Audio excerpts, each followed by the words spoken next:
बिस्मिल्लाहिर्रहमानिर्रहीम। अस्सलाम वालेकुम स्टूडेंट्स। आज के लेक्चर में हम एक्सरसाइज नंबर 9.7 स्टार्ट करेंगे। लेक्चर स्टार्ट करने से पहले जिन स्टूडेंट्स ने मेरे चैनल को सब्सक्राइब नहीं किया वो जल्दी से मेरे चैनल को लाइक करें, सब्सक्राइब करें, बेल आइकन को प्रेस कर दें ताकि हर न्यू आने वाली वीडियो का नोटिफिकेशन आपको मिलता रहे। इसके अलावा अपने फ्रेंड्स एंड फैमिली के साथ मेरे चैनल को शेयर भी कर दें। तो स्टार्ट करते हैं। Question is draw a line A B. अब ये नहीं बताया हुआ कि कितनी लंबी लाइन ड्रॉ करनी है, हम अपनी मर्ज़ी से लाइन ए बी ड्रॉ कर लेते हैं। ये मैंने लाइन ड्रॉ कर ली। इस पे 2 पॉइंट्स ले लें, इसको ए कह लें और इस पॉइंट को बी कह लें।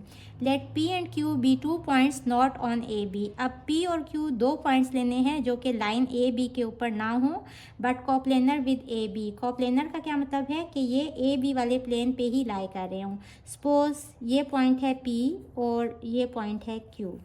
Draw locus of points from P to Q. अब पी से क्यू तक हमने लोकस ड्रॉ करने हैं। अब इसकी कोई कंडीशन नहीं दी हुई कि वो लोकस कैसा होना चाहिए, तो हम सिंपल इन दोनों पॉइंट्स को ज्वाइन कर लेंगे तो ये हमारा लोकस ड्रॉ हो जाएगा।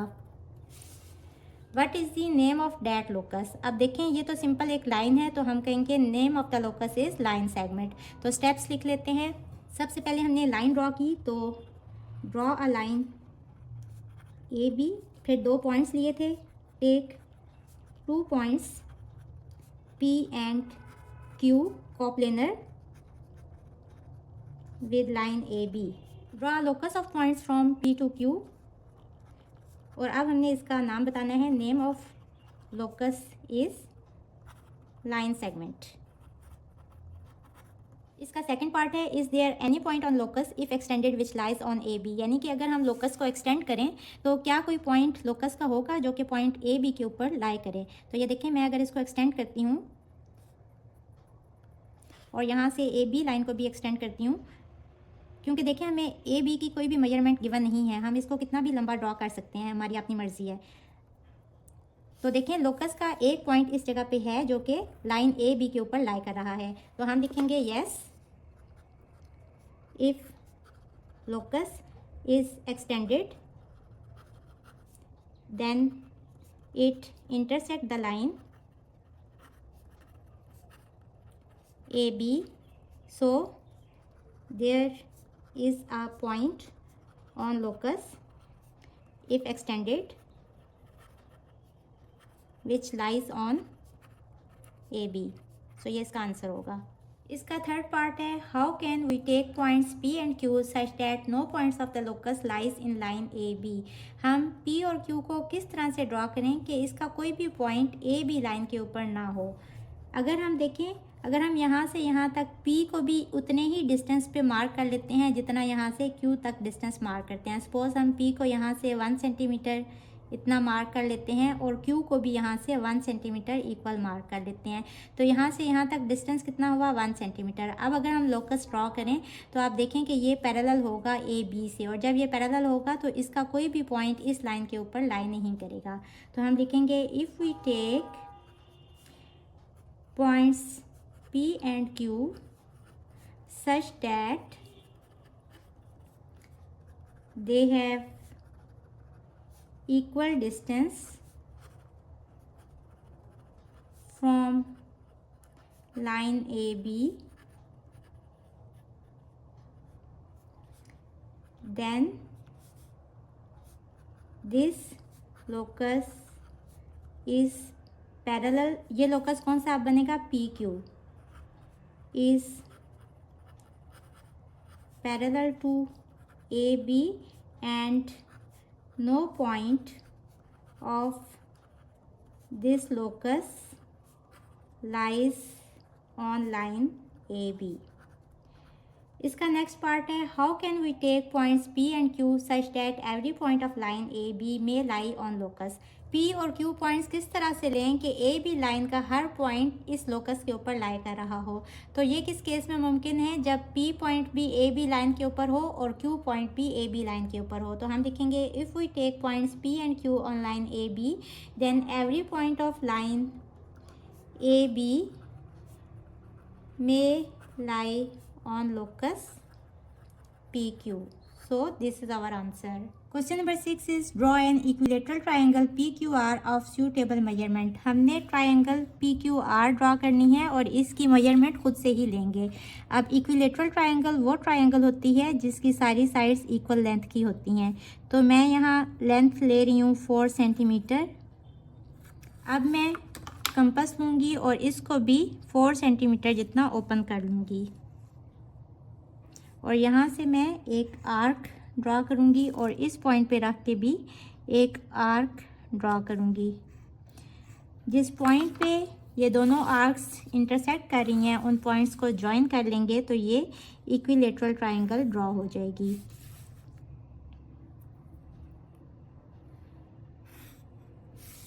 इन पॉइंट्स का नाम है PQR. ये ट्रायंगल PQR ड्रॉ कर ली. Draw right bisectors of any 2 sides. अब हमने कोई सी भी 2 साइड्स लेनी है और उनके राइट बाइसेक्टर्स ड्रॉ कर लेने हैं.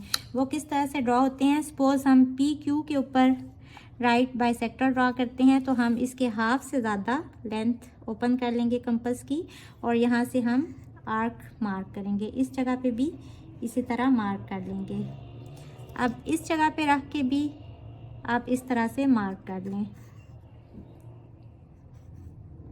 इन पॉइंट्स को ब्लू मार्कर से ज्वाइन कर लेते हैं. अब हम साइड ले लेंगे PR और इसका भी राइट बाइसेक्टर ड्रॉ कर लेंगे. हम हाफ से ज़्यादा ओपन कर लेंगे इसको और इस तरह से 2 मार्क्स लगाएंगे और इस पॉइंट पे रख के भी इस तरह से 2 कट्स लगाएंगे. इसको ऑरेंज मार्कर से मैं लगा लेती हूँ. एक ये बाइसेक्टर ड्रॉ हो गया और एक ये राइट बाइसेक्टर ड्रॉ हो गया. इसके कंस्ट्रक्शन स्टेप्स लिख लेते हैं. Draw equilateral triangle PQR. Draw right bisectors of sides PQ and PR. A is the point of intersection of both bisectors. Next part is draw angle bisectors of any 2 vertices and locate a point B where both bisectors meet. अब हम Q का angle bisector draw कर लेते हैं. सबसे पहले यहाँ ऐसे रख के एक लाइन ड्रॉ करेंगे और अब इस जगह पे पेंसिल को रख के यूं कंपास से आर्क मार्क करेंगे. मैंने पहले वाली आर्क्स रेज कर दी हैं ताकि इन वाली आर्क्स के साथ मिक्स ना हो. और इसी तरह हम R पॉइंट पे भी ये वर्टिस लेके इसका भी एंगल बाइसेक्टर ड्रॉ कर लेते हैं. चूँकि ये एक इक्विलेटरल ट्रायंगल है तो इसकी सारी साइड्स इक्वल हैं तो इसका लोकस भी सेम होगा और इसका एंगल बाइसेक्टर भी सेम होगा. देखें अब आप कि ये जो पॉइंट था इसका ये वाली लाइन ड्रॉ हो रही है Q से. ऐसे कर लेते हैं और R से ये वाली ड्रॉ हो रही है. और अब पहले इस पॉइंट को हमने क्या कहा था? A. अब जब हमने एंगल बाइसेक्टर ड्रा करने हैं तो ये जो पॉइंट है जिस जगह पे ये दोनों एंगल बाइसेक्टर्स मीट कर रहे हैं इस पॉइंट का नाम अब क्या रखने हैं? B. तो अब हम इसके कंस्ट्रक्शन स्टेप्स लिख लेंगे. Draw angle bisectors of angle Q and angle R and B is the point where these 2 angle bisectors meet. अब इसका नेक्स्ट पार्ट है what is the relation between locus of A and B. देखें point P से अगर आप ये distance measure करें तो ये सेम होगा जितना ये वाला डिस्टेंस होगा Q से यहाँ तक और जितना ये डिस्टेंस होगा R से यहाँ तक. तो ये लोकस है पॉइंट P, Q और R का. तो लोकस A और लोकस B अगर आप इसको देखें तो A भी यही पॉइंट है जो कि राइट बाइसेक्टर्स ड्रॉ करने से आया था और B भी यही पॉइंट है जो कि एंगल बाइसेक्टर्स ड्रॉ करने से आया है. तो दोनों पॉइंट्स सेम है. हम लिखेंगे points A and B are same. Points नहीं लोकस कर लें. Locus A and B are same as points A and B coincides. So this is our answer. Question number 7 is figure shows an isosceles triangle ABC. Isosceles triangle वो triangle होती है जिसकी दो sides equal length की होती हैं. Prove that the locus of bisector of angle A is right bisector of side BC. अगर हम A का एंगल बाइसेक्टर ड्रा करें जो कि इस पॉइंट A का लोकस भी होगा तो वो BC साइड का राइट बाइसेक्टर होगा. राइट बाइसेक्टर क्या होता है? जो कि 90 का एंगल बना रहा होता है. तो उसके लिए सबसे पहले हम A का एंगल बाइसेक्टर ड्रा कर लेते हैं. यहाँ से कंपास को अपनी मर्ज़ी का ओपन करके इस तरह से लाइन ड्रॉ कर लें और उसके बाद इस पॉइंट पे ऐसे रख के यूँ एक लाइन मार्क करें और इसी तरह इस पॉइंट पे रख के इस तरह से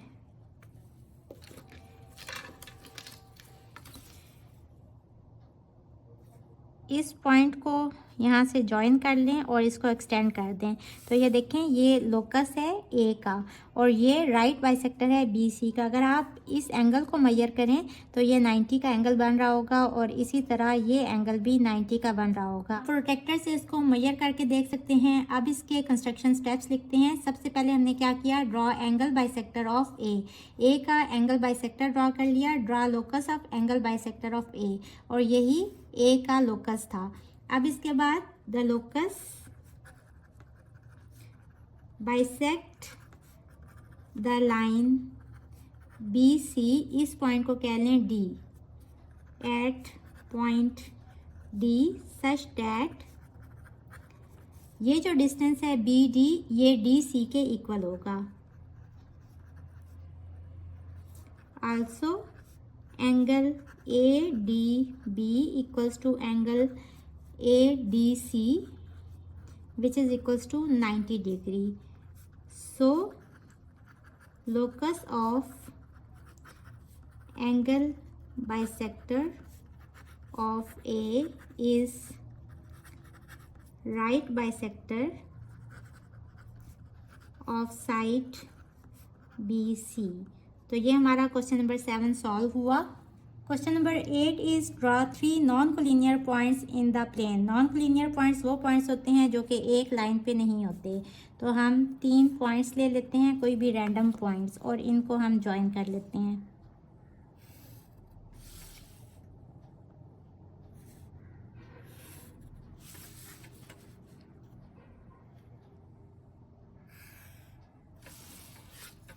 find the locus of the points which are equidistance from these 3 points. अब हमने लोकस ऑफ पॉइंट्स फाइंड करना है जो कि इन 3 पॉइंट से इक्वल फासले पे हो, यानी कि इक्वी डिस्टेंस हो. इन पॉइंट्स को नाम दे लें, सपोज ए बी और सी. अब हम लोकस फाइंड करने के लिए क्या करते हैं? जब भी हमारे पास 2 फिक्स्ड पॉइंट्स होते हैं तो हम इसका राइट बाइसेक्टर ड्रॉ करते हैं जो कि इसका लोकस होता है. तो राइट बाइसेक्टर का क्या मतलब होता है कि वो ए सी साइड के ऊपर 90 का एंगल बनाएगा. इस तरह से 2 लाइंस मार्क करेंगे और यहाँ भी 2 लाइंस मार्क कर लेंगे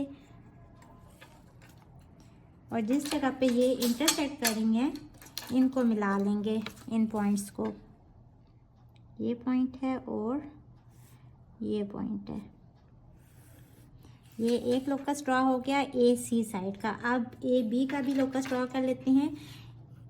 हाफ से थोड़ी सी बड़ी लाइन इस तरह कंपास ओपन करके आर्क ड्रॉ कर लेंगे, ऐसे और ऐसे, और अगेन इस जगह पे रख के 2 और मार्क्स ड्रॉ कर लेंगे, एक यहाँ और एक यहाँ.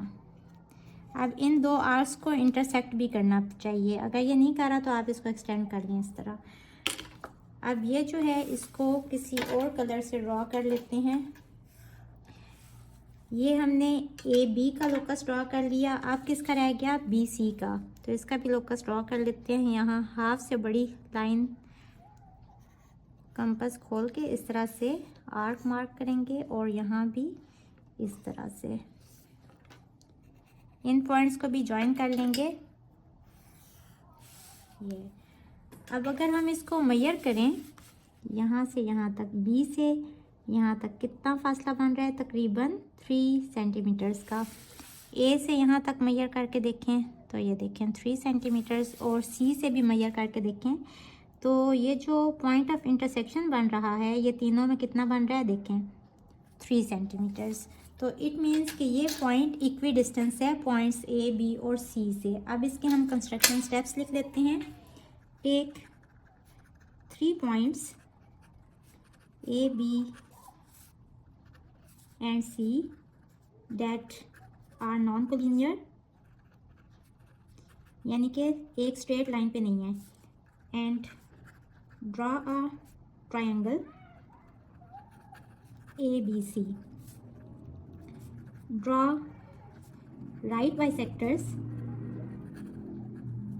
Of A B, B C and A सी।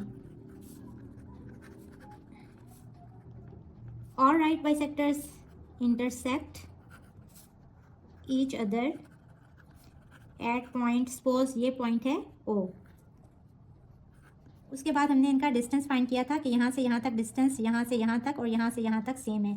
तो हम लिखेंगे locus of points A, B and C is point O। Locus क्या है इन तीनों पॉइंट्स का? O, which is equidistance, और इसका इक्वल डिस्टेंस है from points A B and C. How many such points exist, इस तरह के और कितने पॉइंट्स एग्जिस्ट करते हैं? तो ओनली 1 पॉइंट एग्जिस्ट, क्योंकि और कोई पॉइंट नहीं है जहां ये इंटरसेक्ट कर रहे हो और जो इनका लोकस हो। तो तीनों पॉइंट्स का लोकस जो है ये एक ही पॉइंट है O। सो ये हमारा क्वेश्चन नंबर 8 सॉल्व हुआ। Question number 9 is take 2 lines A, B and C, D inclined at 60 degree intersecting at O। एक लाइन रैंडम ड्रॉ कर लें A, B और ये एक पॉइंट ले लें और इसके ऊपर अब हम यहाँ से एक और लाइन मार्क करेंगे जो इसके साथ एंगल बना रही होगी 60 डिग्री का। तो इस लाइन को हम इस 0 लाइन के ऊपर मैच करेंगे और ये जो पॉइंट मैंने मार्क किया था इसको सेंटर में। तो ये देखें इस तरह से, और ये एंगल जो है ये 60 का बन रहा है।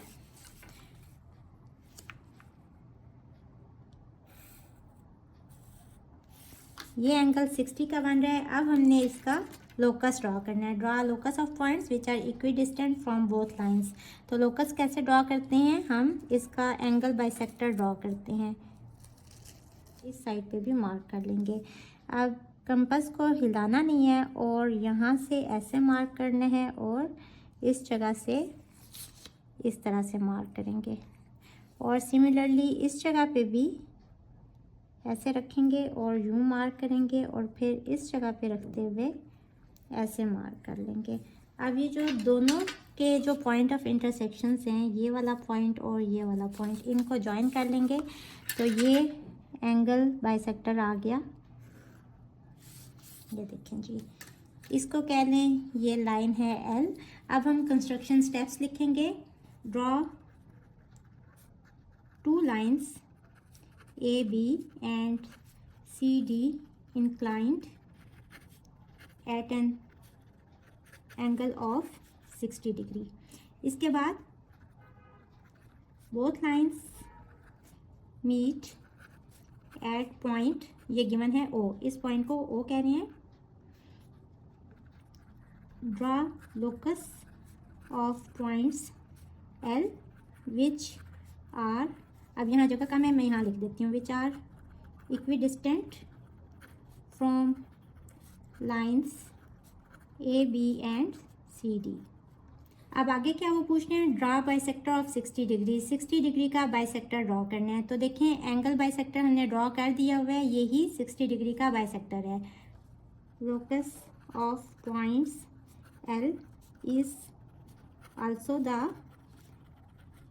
angle bisector of 60 degree. What is the relation between locus of points equidistant from lines and angle bisector? अब क्या रिलेशन है locus of points का? locus of point क्या है? ये वाला L, और angle bisector, angle bisector भी सेम है और locus of points भी सेम है। तो हम लिखेंगे the angle bisector and locus of points equidistant from lines A, B and C, D का क्या मतलब है कि ये जो लोकस ऑफ पॉइंट्स है यानी कि ज़्यादा से सेट ऑफ पॉइंट्स, इसके ऊपर कोई भी पॉइंट ले लें तो इसका यहाँ से जितना डिस्टेंस होगा उतना ही इसका यहाँ से होगा। सिमिलरली आप वो पॉइंट यहाँ भी ले सकते हैं। तो इस साइड पे या इस साइड पे आप कोई भी पॉइंट लेंगे तो उसका ए बी लाइन से या सी डी लाइन से डिस्टेंस जो है वो सेम होगा। From lines A B and C D angle bisector और ये जो लोकस है ये क्या है, आर सेम। क्वेश्चन नंबर 9 का लास्ट पार्ट है, draw bisector of adjacent angles at O, find the relation between both angle bisectors. अब एक ये एंगल बाइसेक्टर ड्रॉ किया है, इसको हम कहते हैं कि ये है एल, और अब हमने इसका एंगल बाइसेक्टर ड्रॉ करना है। तो यहाँ से भी हम कंपास को अपनी मर्ज़ी से थोड़ा सा ओपन करेंगे और इस जगह पे ऐसे मार्क कर लेंगे, और दूसरी साइड पे भी हम इस तरह से मार्क कर लेंगे। अब यहाँ इस जगह पे रख के कंपास को हिलाना नहीं है, और इस पॉइंट पे, और यहाँ से यूँ मार्क कर लेंगे, और इसी तरह से इस जगह से भी मार्क कर लेंगे। अब देखें ये कट नहीं हो रहा, तो मैं यहाँ दोबारा रख के इसको इस तरह से एक्सटेंड कर लूँगी इस आर्क को। अब इसी तरह यहाँ रख के, क्योंकि मैंने कंपास थोड़ी ओपन की है तो ये इसी के ऊपर ही कट हो रहा है, लेकिन कोई बात नहीं, इस तरह से यूँ ड्रॉ कर लें। और अब इन दोनों लाइंस को हम ज्वाइन कर लेंगे, इस पॉइंट को और इस पॉइंट को। अब हमने ये बताना है कि एक ये एंगल बाइसेक्टर है और एक ये एंगल बाइसेक्टर है, तो इन दोनों के बीच में क्या रिलेशन है। ये कितने का एंगल बना रहे हैं, 90 डिग्री का। तो हम लिखेंगे, सबसे पहले कंस्ट्रक्शन स्टेप लिख लेते हैं, draw bisector of adjacent angle at O. O के ऊपर हमने एडजेसेंट एंगल का बाइसेक्टर ड्रॉ कर लिया। अब हमने इनका रिलेशन बताने हैं, both angle bisectors are perpendicular to each other. So this is our answer. Hopefully बच्चों आपको आज के लेक्चर की समझ आ गई होगी। अगर आप मेरे चैनल पर नए हैं तो मेरी वीडियोस को लाइक करें, सब्सक्राइब करें, बेल आइकन को प्रेस कर दें। इसके साथ ही मुझे दें इजाज़त। अल्लाह हाफिज़।